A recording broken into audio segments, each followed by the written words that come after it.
Avez-vous déjà subi de la violence à cause de votre sexe, de votre identité de genre ou de votre identité sexuelle? Ou connaissez-vous quelqu'un à qui c'est arrivé?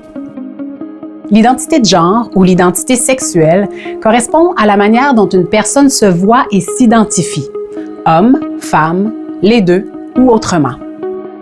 Documenter les violences que vous subissez est un mécanisme de défense et un des moyens de faire valoir vos droits. Que ce soit pour porter plainte, pour obtenir de la protection ou pour se défendre, constituer un dossier de preuves peut faire toute la différence. Pour voir comment il est possible de récolter des preuves, suivons la situation de Floralie.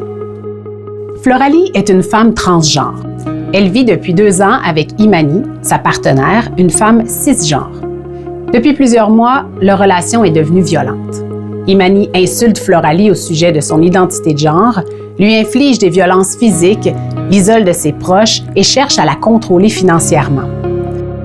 Les preuves peuvent prendre plusieurs formes. Elles peuvent être physiques, numériques et même orales. Lors d'une dispute à leur domicile, Imani devient violente. Elle insulte Floralie en attaquant son identité de genre, la bouscule et jette son téléphone au sol, le brisant. Après l'incident, Floralie peut recueillir les preuves physiques suivantes: les vêtements et les objets endommagés lors de l'incident de violence et des photos de ces derniers, des photos des blessures physiques sur son corps, c'est-à-dire des bleus, des griffures et des rougeurs, des notes personnelles de ce qui s'est passé en précisant la date et l'heure de l'incident de violence, les documents officiels comme les rapports de police et les rapports médicaux constituent d'autres formes de preuves physiques. Si vous êtes blessé à la suite d'un incident de violence, vous pouvez vous rendre à un centre médical et demander des services de médecine légale pour documenter vos blessures, même si vous n'êtes pas encore prêt ou prête à porter plainte. La procédure se fait selon vos choix et votre rythme. Lorsque Floralie est au travail, elle reçoit des messages menaçants d'Imani. Pour documenter cette violence, Floralie effectue des captures d'écran de tous les messages reçus d'Imani, en veillant à ce que l'heure, la date et le nom de l'expéditrice soient bien visibles. Ces captures d'écran constituent une forme de preuve numérique.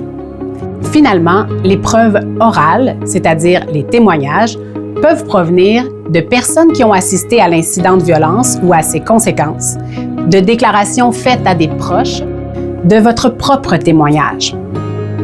Lors d'une dispute dans la rue entre Floralie et Imani, plusieurs passants assistent à la scène. Ils remarquent qu'Imani crie des insultes transphobes et bouscule violemment Floralie. Lorsque la police arrive sur place, les passants leur racontent ce qu'ils ont vu et entendu de l'incident. Quand vous recueillez des preuves, il est important de ne rien nettoyer ni modifier. S'il y a eu un contact physique ou sexuel et que vous souhaitez subir un examen médico-légal, ne vous lavez pas et ne changez pas de vêtements avant l'examen. Vous ne devez jamais commettre un crime pour obtenir des preuves, par exemple en entrant par effraction ou en volant. Dans la plupart des cas, les preuves recueillies de manière illégale ne pourront pas être utilisées. Même si recueillir des preuves est important, il ne faut jamais compromettre sa propre sécurité pour y parvenir. Documenter la violence que vous subissez est une façon de reprendre votre pouvoir. Si vous ou une personne que vous connaissez êtes victime de violences fondées sur le genre, sachez qu'il existe des ressources pour vous informer et vous accompagner, que vous choisissez ou non de porter plainte.